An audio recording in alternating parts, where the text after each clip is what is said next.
I, for one, welcome our Undead Overlords. Blood Death Knight, new expansion, basically still the same deck, although it did get some new goodies, as we're going to plainly be able to see over here. Up against Warlock here, not totally sure what Warlocks are going to be playing. I'm going to toss the Soul Stealer. I think I'm going to keep the Chill Fallen Baron and the Construct Quarter here. One important note about this list, I actually did not create this list. I'm only playing the list. I always like to get that out there because I don't want to be taking responsibility for somebody else's work.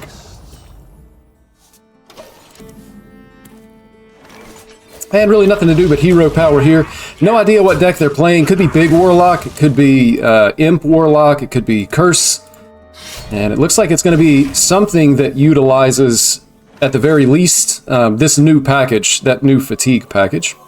The citadel stands strong. So we're just going to play the Chill Fallen Baron here. One thing to note about Blood Death Knight is, in my opinion, the deck doesn't really have ways to be able to win games. And what I mean by that is, we have no way to really be able to set our opponent's health total to 0. So the way that we end up winning is we really just remove all of our opponent's threats, and then in that way our opponent actually just concedes when they realize they can no longer win the game. Pretty straightforward school teacher here. Again, not totally sure what our opponent is trying to do. Could go for card draw or either Plague Strike. I don't think we're going to need Howling Blast here. And I think I'm just going to go for Plague Strike. We're going to try to keep the board clear as much as possible. And so once we've removed all of our opponent's threats, they generally concede. If they don't, then potentially we can build a board as we'll still be able to play minions, things like Screaming Banshee, School Teachers, so on and so forth. And we hit the Sylvanas here. So I mean, we could just go ahead and use the Plague Strike on the 1/1 and play the location and get a 4/5 on the board. We really don't even have to do that. I mean, I kind of wonder if we even want to play the location at all, but I suppose we'll get the location on the board. What I actually meant to say was, I don't know if we actually want to use the location, but we're just going to go ahead. We're going to make a play like this. And I'm going to go ahead and get the 4/5 on the board as well. Maybe this will be a matchup or a game where we can actually pressure our opponent's health total here. We're going to give it a try and see what happens. Again, no real idea what our opponent's win condition is going to be exactly. We just know that they're going to be playing this new package of cards. And lots of removal. We're going to see go along with this Fellstring Harp, I'm sure. There's going to be 3 minions that are going to allow them to be doing some different things here. I guess it could still be Big Warlock. We see the Dirty Rat actually pull our Sylvanas out of hand, so we're okay with that. And I'm just going to go ahead and discover off of the Nerubian Vizier. Maybe we can find something to actually remove the Dirty Rat and push the 5-face. It's not a super big deal. I'm going to hang on to the Ghost Rider. I'm going to try to play this as a finale just to get some extra resources. And we have a Plague Strike and a Frost Strike. I guess I'm going to just take the Frost Strike here. We'll be able to get some value out of that. Beg for your life. So we are going to do this. And I'm just going to take the Frostworm's Fury. It's going to be damage. It's going to freeze the board potentially, and then we're going to push face. So again, we're just kind of trying to remove everything that our opponent is trying to do and make sure that they just can't actually kill us. I suppose the nightmare scenario here for us is if our opponent is playing a Rivendare deck, we could actually just be too slow to be able to kill them in that particular case. And we could even just freeze their face and push the damage. Other option here I think that I like better is we're just going to go ahead and get the finale out of the Ghost Rider. So I'm going to do that. We're going to spend all of our mana, get some additional value here by discovering spells. I'm going to take the Grave Strength just because we are going to have a board. And I think I want the Glacial Advance. Again, at this point, I feel like I am just looking for damage to be able to close out the game. I'm going to do as much damage as I can. We're going to take this trade, pass it back to our opponent. So between Glacial Advance and Grave Strength, if our opponent doesn't address the board here, I believe we should just have lethal.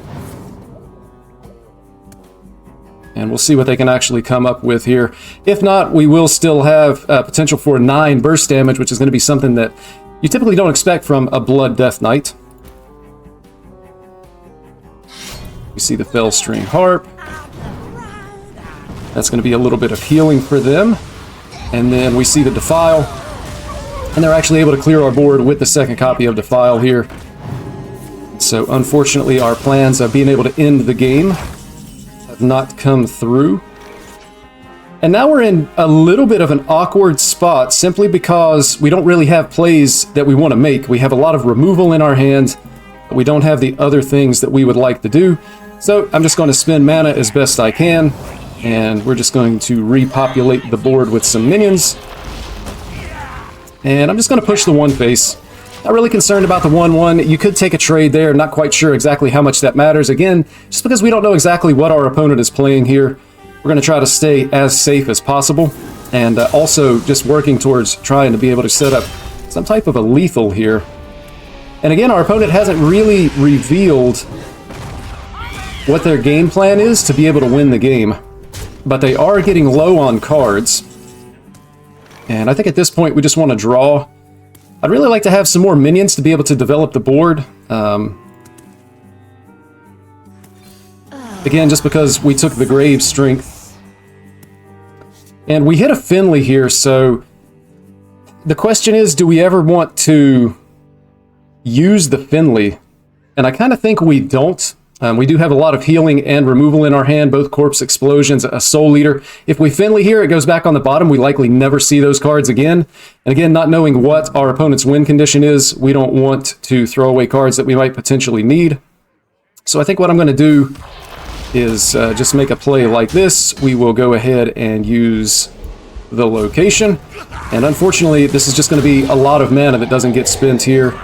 And we're going to pass it back to our opponent. So again, you can see here, we really don't have ways to be able to end the game, which is kind of what I mentioned earlier. We're just trying to make sure that our opponent can't kill us. And again, our opponent's deck just appears to be lots of removal and basically nothing else. So we're just going to work on drawing some additional cards here. It's kind of healing that we don't necessarily want or need. We don't have... Yeah, we don't really have any good plays. I'm just going to go ahead and bomb the face here. And then we're going to pass. I have to play something. I'm not really interested in playing the Gnome Muncher at this point just yet because we are full health. I may want that healing. I would assume that our opponent's going to be playing Symphony of Sins. And they must have some type of fatigue plan. Audio amplifier. They've also saved the coin. And at this point, I just want to jam the Patchwork. Simply because this might mess up whatever type of combo they have planned here. So we hit a Sunfury Clergy, and we hit a Void Caller, so it actually looks to be maybe some type of big demon deck. Maybe it's like a Mal'Ganis Jailer style deck. If it is, we should just be able to win because of Soul Stealer. We'll be able to remove their board when they play out this big board, and we should still have access to some healing.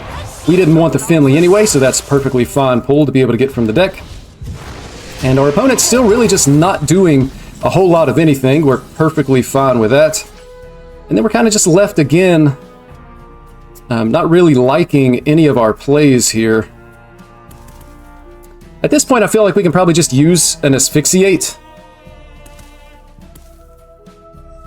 I don't think we're going to need it just because of the other removal that we have here. Another option could be to just go ahead and Glacial Advance. I don't think we're going to be killing our opponent with the direct damage here. We'll hold on to the Asphyxiate. I'm just going to Glacial Advance. And I guess we'll just go ahead and play the Gnome Muncher. And we're going to punch in like this. If the Gnome Muncher sticks, that'll be 10 damage so we can hit our opponent with next turn. Again, only 2 cards left in the deck, so we're waiting to see exactly how they're planning on winning this game. And this is kind of the beauty of Blood Death Knight. We just beat the weird stuff, so it makes it a pretty strong deck for the beginning of the expansion. Here we see the ETC come out, and there's going to be likely some type of win condition in this, I would think. Just going to take a Discover here. And I guess we can just use some of our corpses. puts us down to 12, but it should be fine. Other option would be to just generate additional corpses, but this is going to be the way that we can actually protect our health total the best.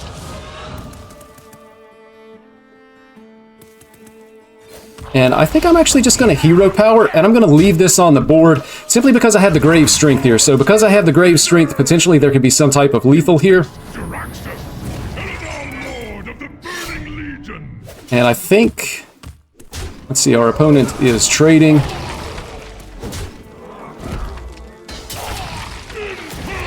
And you can see here, we should just be expecting to win this game. Let's see, we have 6. This is going to be very close to lethal. It's actually exact lethal with the 19 here, so we're going to be winning this game, and we're going to move on to the next game. Back in for another game. Looks like Death Knight this time. I'm just going to hold on to the body bagger here. The last game is actually a perfect illustration of exactly what I feel about this deck, which is that it just doesn't really close out games. We had to have 2 very specific discovers to be able to win the game at the time that we did. Otherwise, it likely just drags on for another couple of turns. And unfortunately here, it looks like we're going to be in a mirror match, so strap in. This could be a potentially long game. Unless there is some form of unholy Death Knight that I'm not familiar with that's going to be playing Renathal. And again, we're going to see here that we really just don't have a way to be able to set our opponent's health to 0, which is going to mean that... I'm just going to go for it.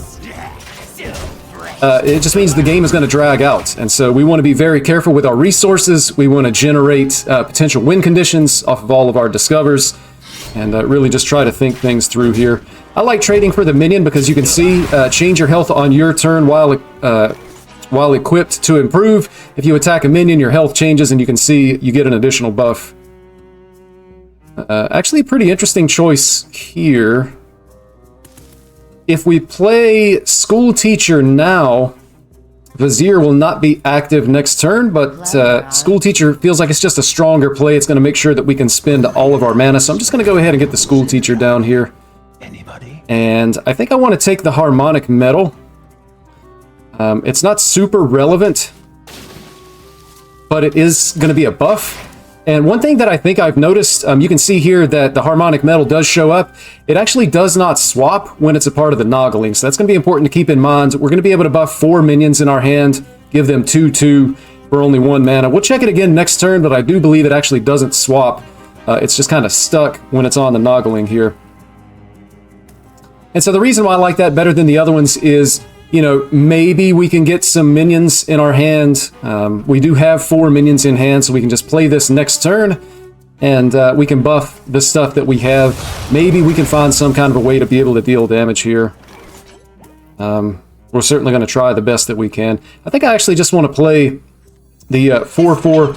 It's a good time to be able to get the finale, and again, we're just looking for ways to be able to win the game, and unfortunately not really seeing that here. I guess we'll just take Tomb Guardians because it's minions, and then I really like the Sunwell here. That should be just fine, and we'll pass it back to our opponent. So again, just looking for additional resources, win conditions, ways to be able to win the game.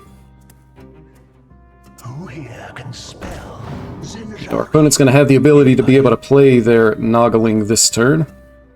Important to note here, we do have an Undead minion on the board, so Vizier could be active. Next turn, it could just be something along the lines of Noggling, Hematurge, and Vizier. And it looks like that's exactly what we're going to be doing here. And we're going to get down Alexandros next turn. It's going to be really good for us to get this down on turn 7. Just the 3 damage every single turn is going to be good in the mirror. So I'm going to go ahead and buff the minions in hand.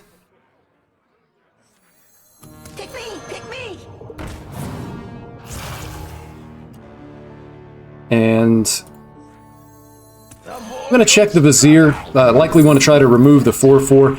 I'm going to take the Scourge here. Just because, again, I'm looking for win conditions and an additional Alexandros. And then we're just going to pass turn. So I think we're going to go Alex on 7, the 9/9 version. And then we're going to go Alex on 8. We can see here that our opponent also has this. And we'll likely have to attack into this thing to make sure that we remove it, which is going to be just fine. We're actually getting close to Sylvanas being infused, which is going to be good as well. So I'm going to do... Let's see, I'm going to play the 9/9 for sure, and I'm just going to take the trade like this. That's going to be fine. Feels like a lot of damage, but again, just based on the experience that we have, we know that our opponent is likely not going to be able to pressure our health total. So we don't really mind going down to 23 in this particular matchup until we start to see something else. It's also possible our opponent might have to swing their own face into the 9/9. And then next turn, we're just going to get down the second Alex. That's going to mean that our opponent is taking 6 damage a turn, while we only take 3 damage a turn. And then we're going to follow it up with the Scourge, at which point we're just going to hope that we don't hit a Bone Lord. We really don't want to see Bone Lord Frost Whisper, just because we'll likely just die in 3 turns without being able to kill our opponent. And then if our opponent has something juicy on the board, we'll be able to steal it. Hopefully we can get a little bit of healing. I wouldn't mind the 3 healing coming in off of this guy. We actually just see a corpse explosion here, so this is all fine. We are going to take 3 damage here, but we're going to have an empty board to be able to play the Alex. And then I'm also just going to go ahead and play this. And I think I'm going to hang on to the hero power.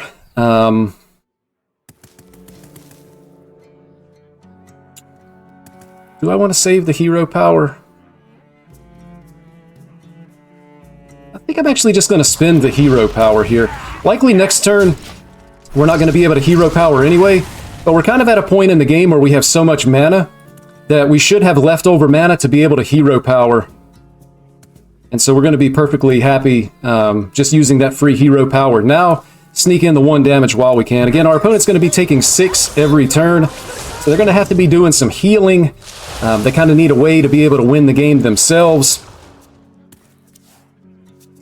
And we're going to play the Scourge, so they're going to have either like second copy of Corpse Explosion, which they don't have a lot of corpses, or potentially they might need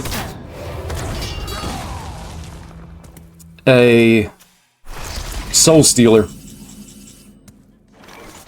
Question here is, depending on the quality of the Scourge, can we afford to take that much damage, or would we rather just try to make a safer play with like Tomb Guardians and a Screaming Banshee? If we play the Tomb Guardians and Screaming Banshee, we could bait out removal that our opponent has, and then that's going to give us an easier time being able to land the Scourge. It's also going to protect our face. And so I think that's exactly what I'm going to do here. And we're going to push the 1, and then we see the 6 come in as well. So again, if our opponent has removal, they may be inclined to just play it now. If they don't, then next turn we can take a look at actually just dropping the Scourge. Or maybe we even just want to Blood Boil their board. We could like Chill Fallen Baron, play the Blood Boil, get some healing. We don't want our health to dip too low. Again, we know that we're dealing 3 more damage at the end of every single turn, simply because we had the second Alexandros. And our face should be safe here.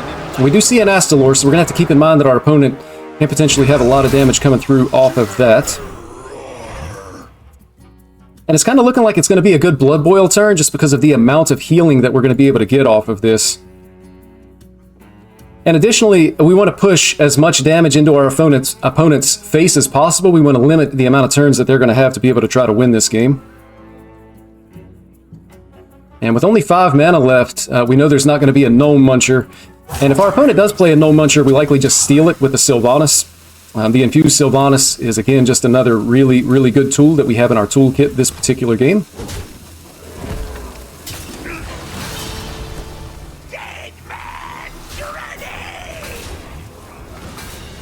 And so they've healed as much as possible, and then they're trying to be able to set up lethal with, of course, the Astalor that they have in hand. And unfortunately here, we're kind of in an awkward spot. It felt like we were doing really well. We're not going to be able to kill our opponent. but our opponent's going to have a lot of damage coming through. So I think I'm going to start with the Chill Fallen Baron, just because we need to find something to go along with the Blood Boil. We might have to make some trades that we really don't want to make, but the Blood Boil is going to be able to heal us quite a bit.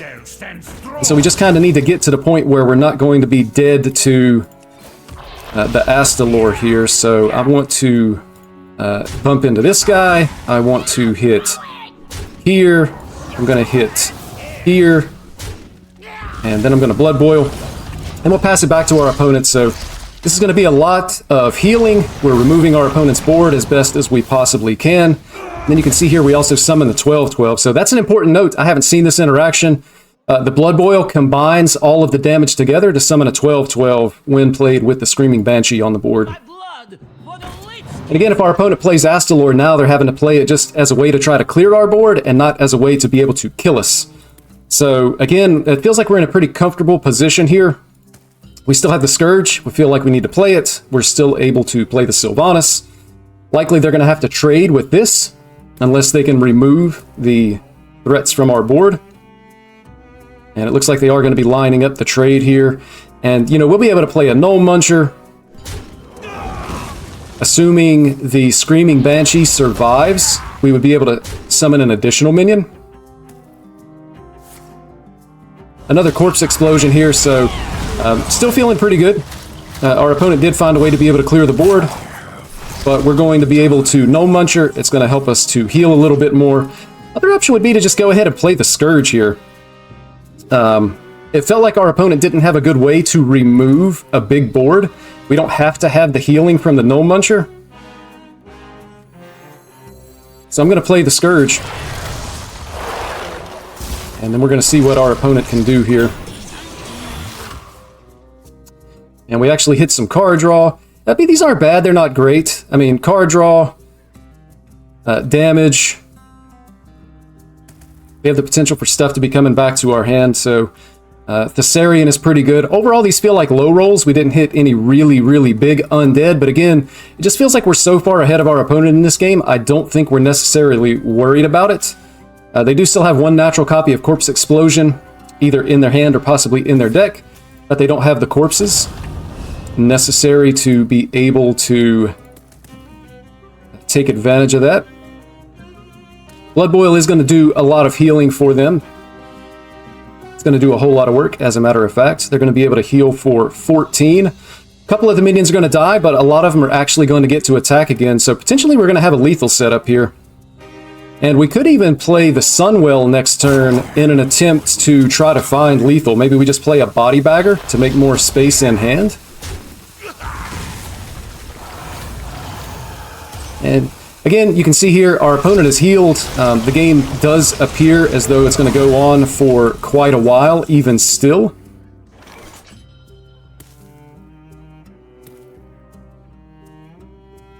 Let's see, that's 6, 11, 15, 17, but they're going to heal a lot of that back as well. Just going to go ahead and again, we're looking for value here. Unfortunately, we don't really see any value. I'm just going to take a way to be able to spend corpses here with Army of the Dead, kind of similar to last game. And then I'm just going to go ahead and push some additional damage with the Gnome Muncher here. And all of this is going face. The good news here is Thessarian dying, it does have Reborn. It's going to be 2 damage. The Shadowed Spirit, when it dies, is going to deal 3. So we're able to negate some of the healing that our opponent could potentially be doing here off of the Blood Boil that's still on the board. So again, we just don't have a way to really be able to close out the game. I know I sound like a broken record, but this is just how Blood Death Knight plays. We can't win, and so we just have to play until our opponent realizes that they can't win, at which point they're going to concede. We do have some options, though. I mean, again, we could try to Sunwell. Maybe we hit Bloodlust or Grave Strength, something that could potentially end the game. We do have a Gnome Muncher, which could potentially just like guarantee 5 face, depending on what goes on here. And so at this point, we're really just looking for those ways to be able to close out the game. Also, keeping in mind our opponent takes 6 every single turn.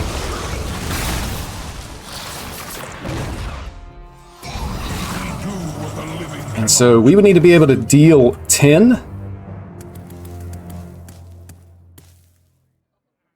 I think I want to remove the school teacher and likely just set up an Astalor of our own. It's going to potentially put a lot of pressure on our opponent.